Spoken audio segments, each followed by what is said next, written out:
She's an itty bitty spider with an itty bitty body that she might just come for you.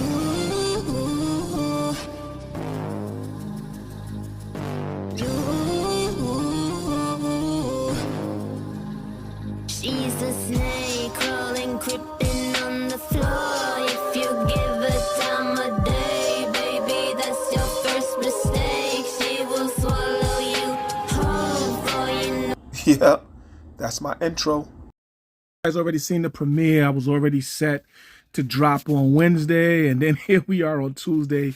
Had to revise the video as a whole. So I do want to, you guys probably already know Freya and Justice is already out because I mentioned it already. There's the animation for Freya. For those of you who can't see it, I do have an account on server 56. Shout out to Anarchy99 over there on 56. I do have an account over there. They don't have access to Freya or Justice or any of those some of the newer characters. So one of the things about Freya and Justice, they were actually introduced to us maybe 2 to 3 months ago, and they're just now really hitting my server, and I'm on server 9. I'm probably gonna have to put an account on server 9999 or server 1 just to see how early they get access to these type characters. But that's our animation. So we're gonna go ahead and get to this tier list. You're going to see some changes to the tier list.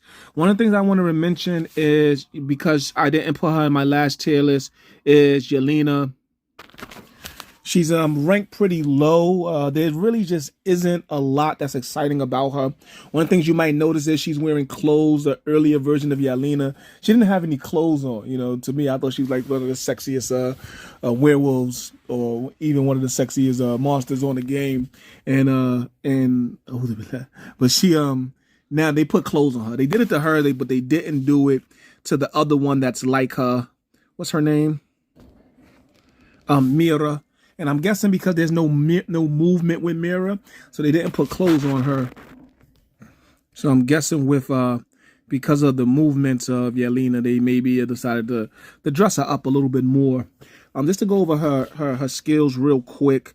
She has a training capacity, all capacities, whether it's healing capacity for training. What's the other one? It's training, healing, and I forgot. There's one other capacity that you may want to use. Actually, sorry, no, it's not. There's no other capacity. I was thinking about March capacity, but you won't be able to find that in a garrison or as a garrison skill. So training capacity and healing capacity are really, really, really good. So that's something to take in consideration. But it's not enough to move the needle for her. Her skill 1, of course, is going to be the norm. Her skill 3 is going to deal with driver health. I know people think I hate drivers. I don't, but they're not a priority. So, increasing their health doesn't really do enough to move the needle with her. Her skill 4 is just it's just like everybody else's, except she uses splash damage. Splash damage is very good. It hits the back row of the enemies, but it's not enough to move the needle with her. She's not doing anything special to really move her up the ladder. And then we go over to her explore skills. She does do some. She has fear, which probability max is 40%. But it only lasts for 1 round. It doesn't go past 1 round, even at max at 40%. Oh, actually. Yeah, and then she chance magic to attack all enemies, dealing skill damage equal to 85% of attack. Increased damage dealt to enemies with health lower than 50%. Reduce the enemy's defense by 50%, and has a 40% chance of inflicting fear. Fear is an immobilizing force, so it makes them miss around from doing something. The percentage is 40%. Everything else before that, getting to the fear part, is something that's extremely, extremely good. It's just not it's enough to take her out of being in the meh tier, but this is what makes her even You know what I mean? The second skill, is going to, of course, be with the dodge, the speed. She has Pierce, which is a little bit more, which you could make an argument for her to move up. At max, I believe it's at 13.4 or 13.4%. So that would be enough, I think, to probably move the needle up a little bit, but it's just not I would just need a little bit more, and I guess the poison would be what people would argue that she could be able to inflict poison. It's at 35%, equals to 35% of the attack. But it does last for 3 rounds, and it happens for every round for 3 rounds. He has a 50% chance of dealing it though. You know what I mean? But still, for me, like, there's the people that's in the class above her is just they may not do a whole lot, but they do more than her. You know what I mean? So this is the reason I put her in the with a strong possibility of moving her to the Delta tier, maybe later on.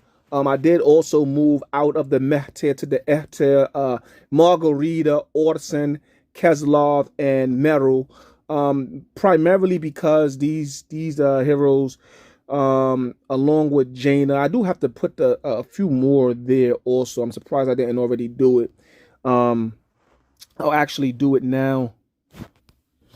And that's Aisha, Carol, Stiller, and Steve. The reason why the 4 from these 2 exceptionals, exceptionals and epic, is because all of these are gathering heroes, and they increase gathering speed. And that's something that's very useful. The other one was Gorky. I just want to get the Gorky real quick. Gorky, I actually go back and forth a lot of times between him and Mines on my first team. I really do enjoy Gorky. I know it's going to seem like I don't because I have him on the Gamma tier. But he's a very really good hero, and he has a chance of actually moving up to possibly even beta. Just to go over some of his skills, the fighter health, of course, is something that's a very important skill. So that's his skill 3, and his skill 2 is March speed. Is he's the only hero on the list that I believe I could recall at this time that will actually increase March speed, and that's when you put him on your team, not inside Garrison. So any team you put him on is going to increase the March speed. It doesn't really do a whole lot, you know what I mean, but it's just something that's different.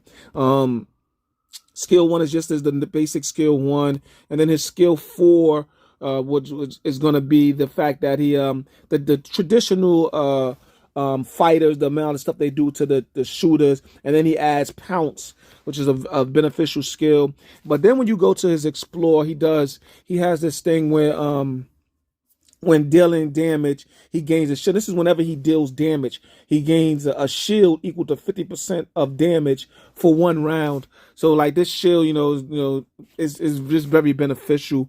And on his defense, for the second skill, you see a lot of second people on a second skill, the explore is normally just going to pretty much deal with dodge and things of that nature. But he increases critical hit rate by 10%. Critical hit rate by 10% and critical damage by 50%. And he also has that pierce at 13.4 whenever it's max. And then he, for his first skill, charge and shreds the enemy with the highest health, dealing skill damage equal to 122% of attack and additional damage equal to 25% of enemy health. Increased damage dealt to enemies with health lower than 50% and reduces enemy attack by 15%.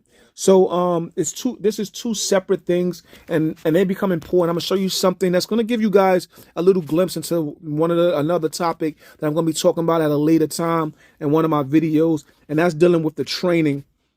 So as you can see with my Lilith, I did a lot of training in health, but I started focusing on speed. Speed is very important. I did some of the attack, but my major focal point with her is going to be with speed. One of the reasons why is I started doing something as far as with her because the amount of damage that she does, right?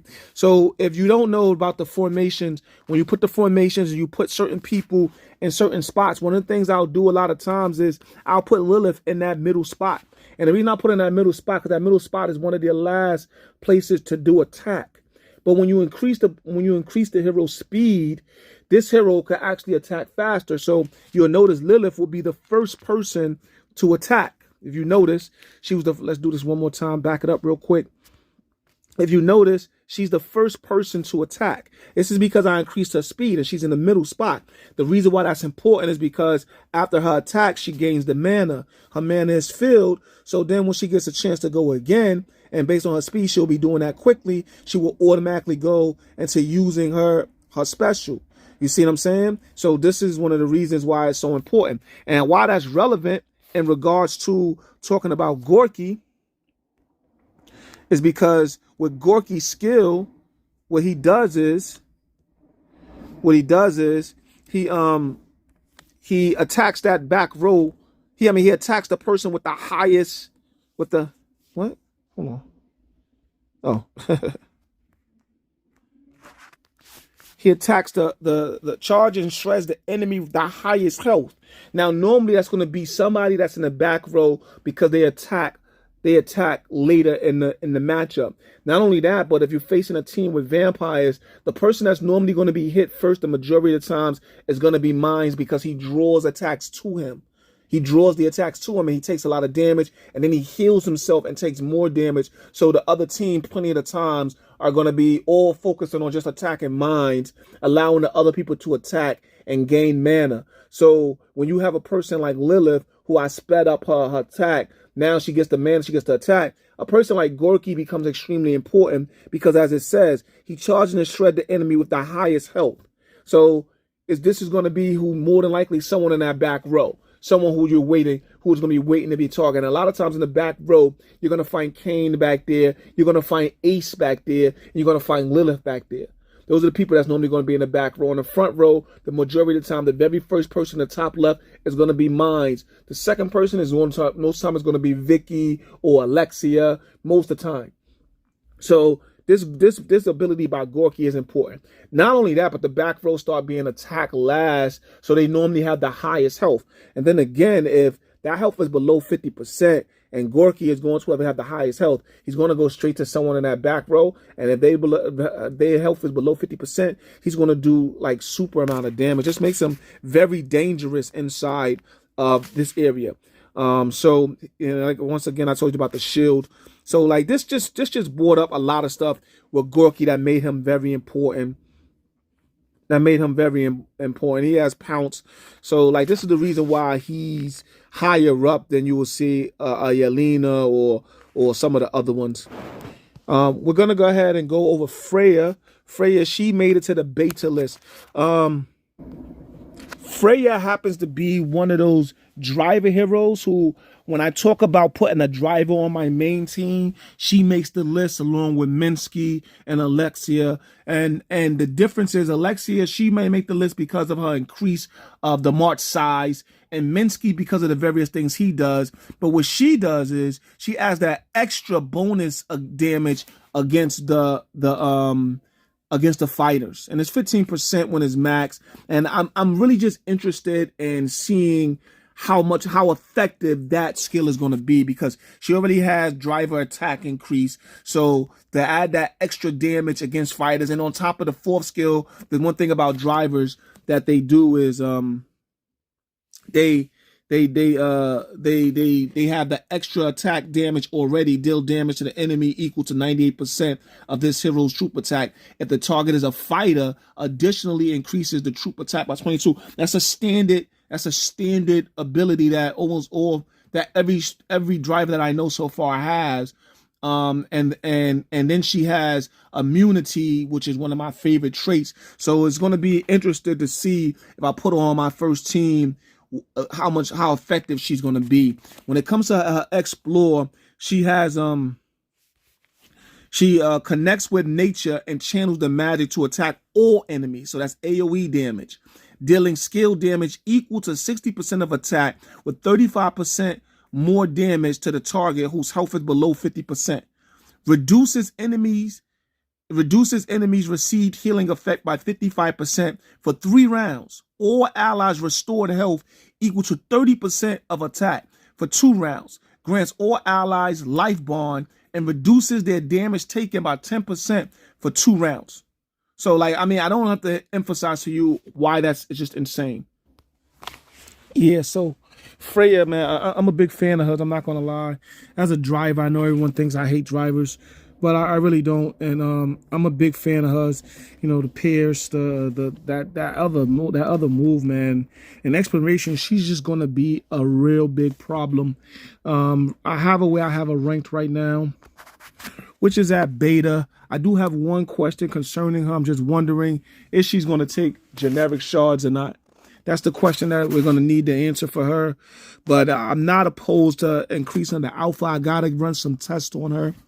Before I go on, I do want to say, if you made it this far, I want you to know that at the end of this video, I have some exciting information concerning Alter that I didn't have in my Alter video. It's exclusive to this video only. I'll get into why I didn't put it in my Alter video also. I did put it in the comments to my Alter video, so if you read the comments, I did put what I'm about to say inside the comments. But to continue on, you'll notice I moved Susanna down. She was originally Omega. I moved her down to Alpha. It's not that I'm not excited about Susanna. She's still one of my favorites. It's one of my favorites. On top of that, like, I'm about to max her out. I'm real close to it. I'm about to go ahead and finish off her 4th skill right now. It's always hard for me to choose between that 3rd and 4th skill in the end. I think I'm gonna go with the 3rd skill only because it's gonna help me in regards to her explore. I'm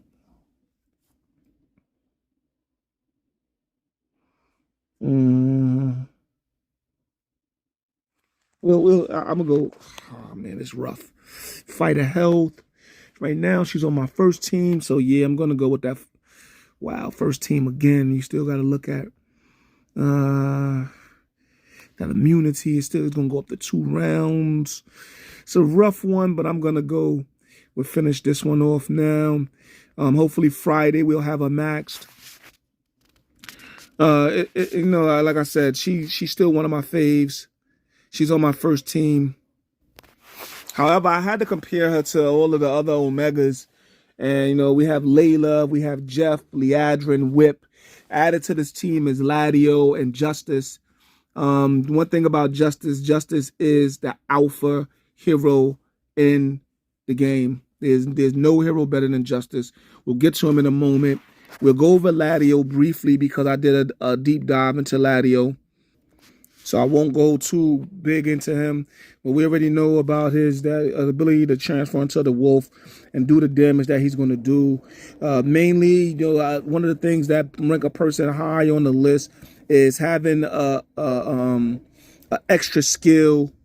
For him, he has health in the siege. So whenever he's going to do any siege, he's going to increase the health of all the troops there. That's just big. That's just big. Increase in health. You're going to be increasing health in fighters. And since it just said siege, this is going to mean that whenever you're attacking a fortification, that he's going to increase the health. That's going to be big on your fighters.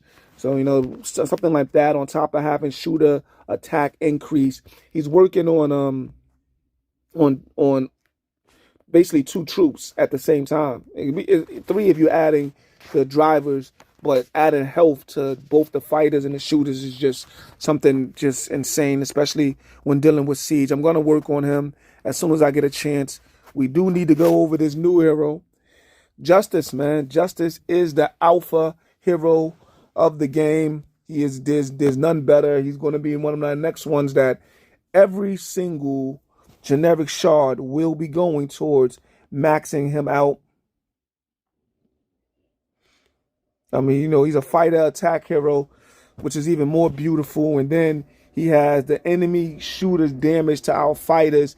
He's debuffing. Another debuff hero, guys. Another debuff hero. We had Layla. Now we're going to have this guy. He's actually who I'm going to replace my mines with. I'm going to replace mines with Justice to add him on the team. That's going to give him 2 debuffs. His debuff is specifically aimed at the shooters, just really eradicating shooters, man, lowering their attack.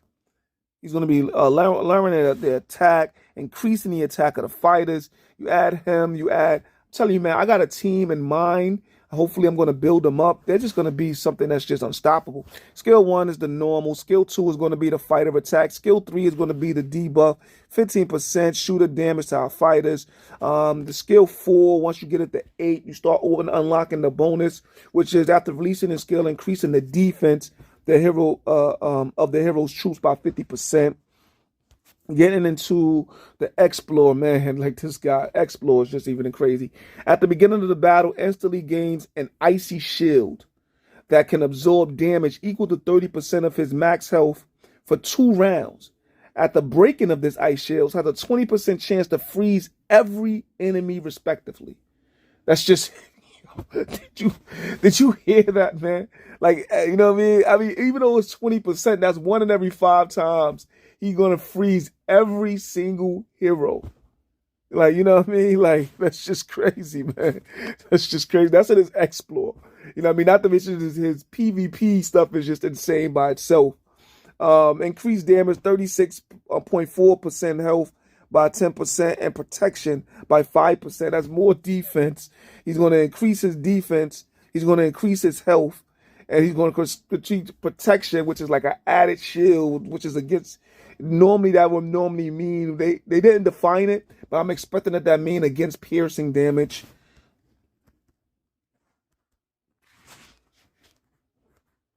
And finally, you know, we get back to this ice shield again.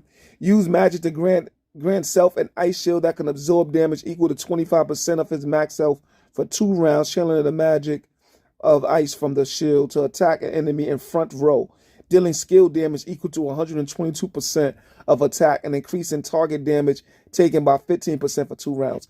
I'm not going to lie, man. They have vampires as the apex predators in this game, but you know, the one thing about mages is a lot of mages do a lot of AoE damage. You add justice on that mage team, bro. Like, I just don't know. I can't really see them losing, man. I can't really see. And the funny thing about this is one of the hardest chapters when you get to dealing with Explore is not chapter 38, it's chapter 37, which is a mage chapter. And the reason why it's so difficult is because when you go up against those mages, they're constantly doing AoE damage and killing all of your heroes. You know what I mean? So mages, man, like they may be, you know, underestimated in this game, man. They may be very underestimated. So basically, that's the tier list, man, in a nutshell. If you see how crazy Justice is, man, he's just, yeah, I might need to make another level to add Justice on it. He's one of the reasons I had to drop Susanna down, because Layla, her ability with that debuff is insane. Latio, his ability to add the health with the siege is insane. Jeff, Liadrin, and Whip, all with extra stuff dealing with siege and dealing with territory stuff. So these guys just add an extra level of complexity that makes them higher than everybody else. And if you notice, everyone on that list is someone that was released new after the game was actually released. So I had to drop Susanna down. She's down there with Lilith and Mines. Freya could move up to Alpha. I'm not going to lie, she's not really that bad. Gorky has a chance of moving up the Beta. Yeah, that maybe I might consider with Jelina moving her up to Delta. It's a possibility. Maybe moving Beatrice and La Uba down to Delta. So those are considerations maybe later on. But yeah, man, this is the tier list, man. So I just want to go. Hold up. I want to give credit to Cam. I believe he's from Nation 5. He may be on Nation 12 as well. I want to give credit to him for coming up with the suggestion that this could be the reason why adding lower tier troops to your attack on the altar gives the point. His explanation was it's possible because the rounds are set up by two things. They're set up, the battles are set up by two things, which is it's settled up by rounds, which we know for a fact is settled up by rounds. We also know that the rounds is also timed. So it's about the amount of attacks within that amount of time and that amount of rounds. So whenever this happens, and in almost all games, when there's when it's decided by round and time, the lower troops are normally the ones that attack first. So the theory is that the lower troops are getting a chance to attack in the last round, and the higher tier troops aren't. So, or every round, the lower troops are getting multiple attacks in before the higher troops. You would think the higher troops because of the speed of the higher troops. But in the altar, adding lower troops will definitely give you a higher score, will give you more points. There is no ifs, ands, but about it. We just did a test with the Ultra, running this test to make sure. We had Dr. Hizul. He was running like 8s and 9s, man. The guy was running 8s and 9s. And, you know, part of it has to be that there has to be a higher tier troops there. Has to be some tier 10s there. You know what I mean? You got to have a lot of tier 10s, whatever, but you got to have some, if you add some smaller troops, whether it's 7s, whether it's 8s, whether it's 9s, whatever it is, it's going to increase your overall points that you get per attack. So you want to put it in all 4 of your formations and attack the Ultra like that. You will definitely see an increase in your points. You could try it out for yourself. I guarantee you it's going to work. I mean, the theory that Cam came up with, it's possible that that's the reason. We don't know, but it's definitely the situation that it works. You know what I mean? That's just some extra information. The reason I didn't put it in my video is because there's no real way to prove why it's happening. You know what I mean? I wasn't even 100% sure. I was testing out and I'm seeing it, but the points, sometimes you can send the exact same team and not get the same amount of points. So, you know what I mean? That always comes down to who else joins your rally. You know what I mean? Even though your rally is always going to get full, maybe everybody that might send tier 10, I don't know, you know what I mean? But sometimes it'll be everybody that to send tier 10, and I don't get the exact amount of points each amount of time when I'm leading the rally. You know what I mean? So I can't really tell you why that does that. However, the one thing I can tell you is if everybody's in that rally doing tier 10s, and you have one person in there add tier 9s or tier 8s to that rally, that person is probably going to have the most points in that rally. That's something that you can try for yourself to see if it works. I'm telling you, it works. Go ahead and try it. Go ahead and do it. This will help you guys be able to get more point on your Ultra. Very long video, but this is dealing with the tier list. The tier list will actually be in the description. You'll have a copy to that list. Like, comment, rate, subscribe. Hold up, forgot to mention the beast list, the beast tier list. I'm going to also have inside the description. It definitely has been updated. What I did differently was I added Mahis to alpha, and I added Mountain Giant to beta. Pretty much that's it. Nothing else I can recall that has changed other than that. So, you know, but that'll be in the description. So like, comment, rate, subscribe.